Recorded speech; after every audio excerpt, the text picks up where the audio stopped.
Knihu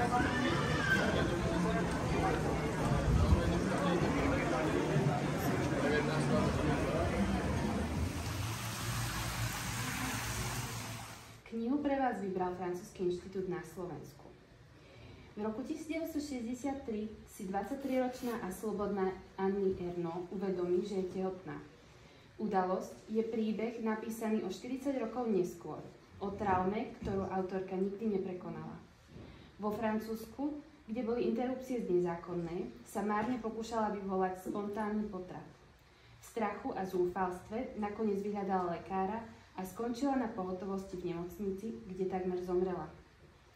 Udalosť je autosociobiografický román z roku 2000 od francúzskej držiteľky Nobelovej ceny za literatúru z roku 2022. Tento príbeh si vypočujete v interpretácii pani Jany Oľhovej. Nech sa páči.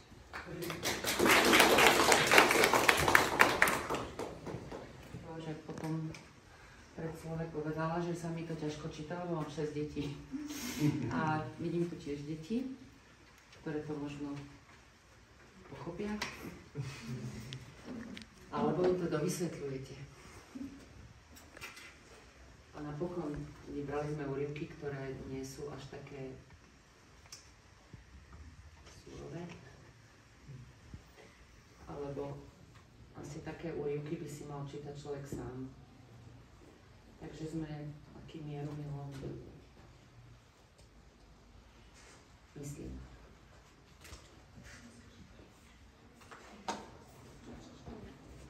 Toto rozprávanie som začala dávať na papier pred týždňom. Nebola som si vôbec istá, či v ňom budem pokračovať. Chcela som si len overiť svoju túžbu písať o tejto veci. Túžbu, ktorá ma premkla za každým, keď som si sadala ku knihe, na ktorej pracujem už 2 roky. Odolávala som, ale nedokázala som si zabrániť na to myslieť. Videlo sa mi desivé poddať sa tomu a vravela som si, že by som mohla umrieť bez toho, aby som s touto udalosťou niečo urobila. Ak tu teda bol nejaký prehrešok, bol to tento. Raz v noci sa mi snívalo, že som mala v rukách knihu, ktorú som napísala o svojom potrate, ale nebolo možné ju nájsť v nejakom knihkupectve, nebola ani zmienka v nejakom katalógu.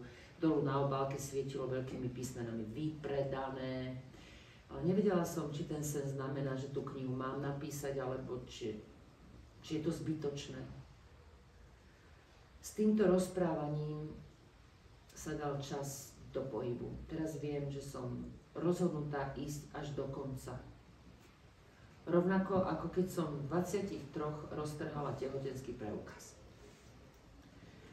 Chcem sa znova ponoriť do tohto obdobia svojho života a zistiť, čo sa tam našlo. Tento prieskum sa vpíše do rámca príbehu. Jedine on môže zrekonštruovať udalosť, ktorá bola iba časom vo mne a mimo mňa. Diár a denník, ktorý som si vtedy viedla počas tých mesiacov, mi poskytnú orientačné body a dôkazy potrebné na predloženie faktov. Predovšetkým sa budem usilovať preniknúť čo najhlbšie do každého obrazu, až kým nebudem mať fyzický pocit, že som v ňom. A kým sa nevynorí niekoľko slov, o ktorých budem môcť povedať, áno, to je ono. Aby som znovu počula každú z vied nezmazateľne vo mne prítomných, ktorý zmysel musel byť vtedy taký neznesiteľný, alebo naopak taký chlácholivý, že keď si ich dnes vybavujem, zaplaví ma odpor alebo neha.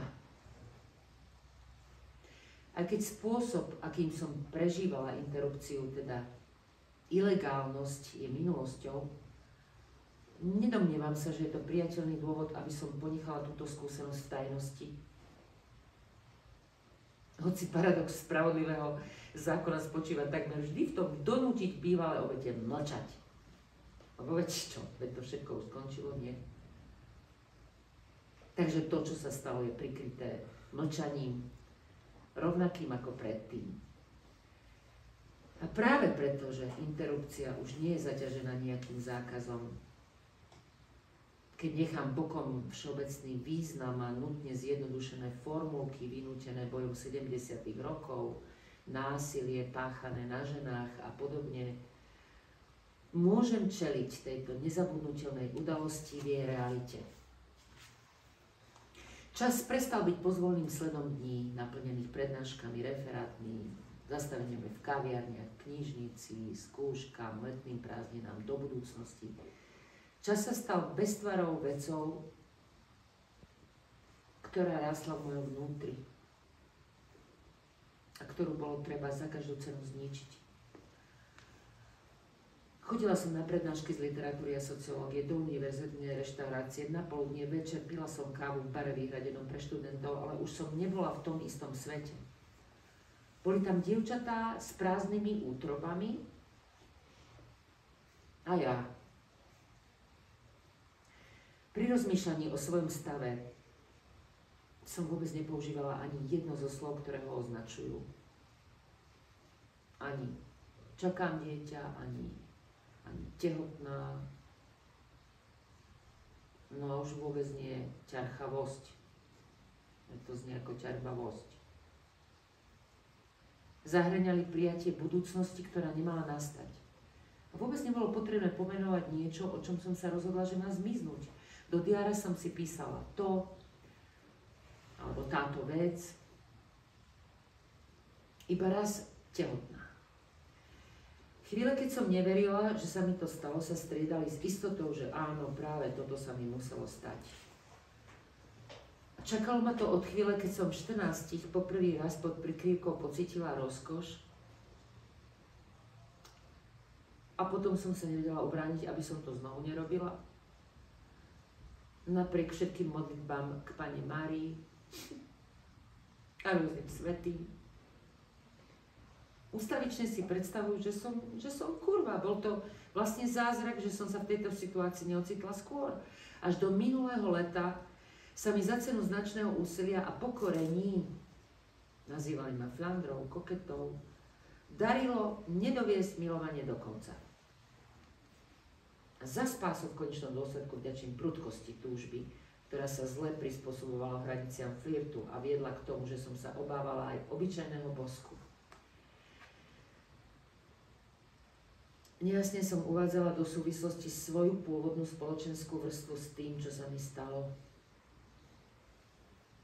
Ako prvá v rodine robotníkov a drobných obchodníkov som študovala na vysokej škole. Unikla som továrni a pokladni. Ale ani maturita, ani diplom z literatúry nedokázali odvrátiť osudovosť prenosu chudoby, ktorú symbolizovalo tehotné dievča. Spolu s alkoholizmom. Dobehla ma posteľ. A to, čo vo mne rástlo, bolo istým spôsobom sociálne fiasko.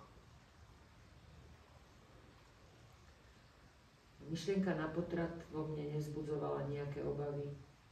Zdalo sa mi to také jednoduché, také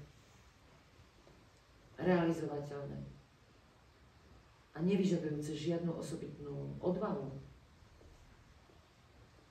Obyčajná skúška.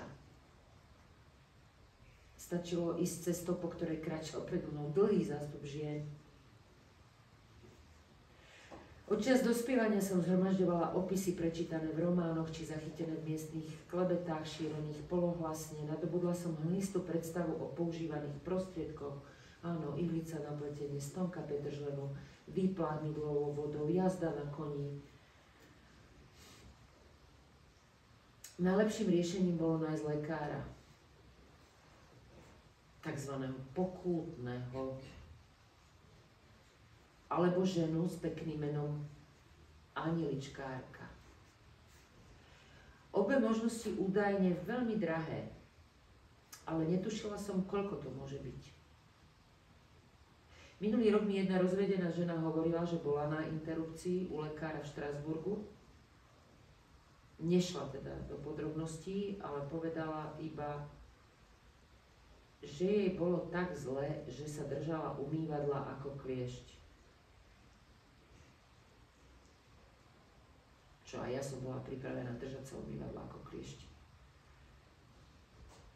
Ale nepredpokladala som, že by som na to mohla umrieť. 3 dní na to, čo som roztrhala potvrdenie o tehotenstve, som na dvore fakulty stretla Žána T., ženatého a zamestnaného študenta. Asi pred 2 rokmi nemohol raz prísť na prednášku o Viktorovi Hugovi, tak som robila poznámky dvojmoch aj pre ňoho. Páčili sa mi jeho zápalisté reči a revolučné myšlienky. Zašli sme na pohárik na Place de la Gare do Metropolu. V jednej chvíli som mu nepriamo naznačila, že som tehotná. Zrejme preto, lebo som dúfala, že by mi mohol pomôcť. Vedela som, že je v pololegálnej spoločnosti plánované rodičovstvo, bojujúcej za povolenú antikoncepciu, a možno som si predstavovala pomoc tejto strany. Okamžite sa mu na tvári objavil výraz zvedavosti alebo pôžitku, ako by ma videl s rozťahnutými nohami a ponúkujúcim sa pohlavím. Jeho potešenie možno pramenilo aj z náhlej zmeny, keď sa zo včerajšej dobrej študentky stalo dievča v úzkých. Chcel vedieť, odkedy som tehotná, s kým to mám. Bol prvým človekom, ktorému som povedala o svojej situácii. Aj keď mi v danej chvíli nevedel ponúknuť nejaké riešenie, jeho zvedavosť predstavovala istú ochranu. Navrhol mi, aby som išla na večeru k ním, na predmestie Rouenu. Šla som, nechcelo sa mi byť samej v internátnej izbe. Keď sme prišli, jeho žena krmila dieťa, sediace na vysokej stoličke. Jean T. jej v krátkosti povedal o mojom probléme. Prišiel nejaký priateľ. Keď žena uložila dieťa, priniesla na stôl králika na špenáte. Zo zelenej farby pod kúskami mesa sa mi zdvihol žalúdok. Pomyslela som, že ak nepôjdem na interrupciu, na budúci rok budem vyzerať ako Žánová žena. Po večeri odišla s priateľom po nejaké materiály do školy, kde bola učiteľkou, a ja som začala so Žánom T. umývať riad. Objal ma a povedal, že máme čas sa pomilovať. Vymanila som sa mu a ďalej som umývala taniere. Vo vedľajšej izbe plakalo dieťa, bolo mi navracanie. Jean T. sa na mňa zozadu tisol a utieral pri tom taniere. Náhle sa vrátil k zvyčajnému tónu a tvrdil, že chcel vyskúšať moju morálnu pevnosť. Vrátila sa jeho žena a navrhli mi, aby som u nich zostala. Bolo neskoro, ani jeden z nich nemal chuť odviesť ma.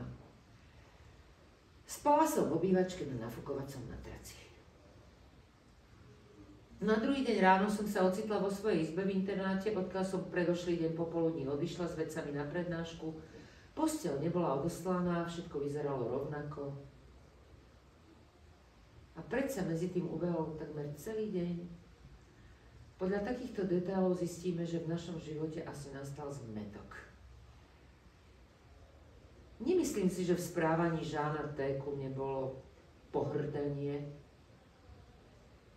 V jeho očiach som sa z kategórie dievčat, o ktorých sa nevie, či by sa s niekým vyspali, dostala do kategórie tých, ktorí už nepochybne s niekým spali. V časoch, keď bol rozdiel medzi týmito kategóriami mimoriadne dôležitý a formoval postoj chlapcov k dievčatám, sa prejavil vlastne predovšetkým ako pragmatik. Istý si okrem iného tým, že nemôžem otehotnieť, lebo tehotná už som. Ale bola to nepríjemná príhoda.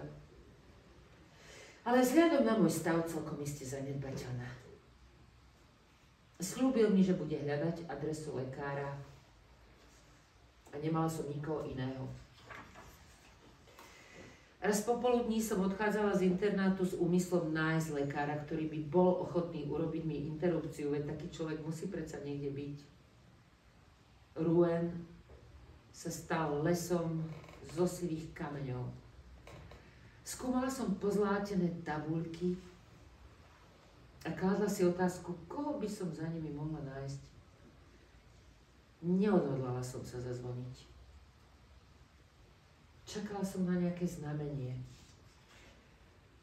Vybrala som sa smerom k štvrti Martinville s predstavou, že v tejto chudobnej, tak trochu periférnej časti budú mať lekári viac pochopenia.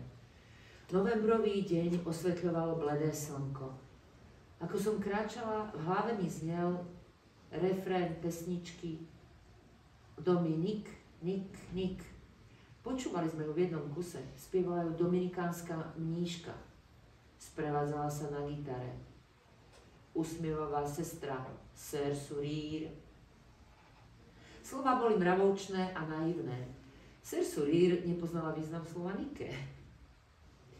Ale hudba bola veselá a tanečná. Dodávalo mi to odvahu v mojom hľadaní. Prišla som na Place Saint-Marc.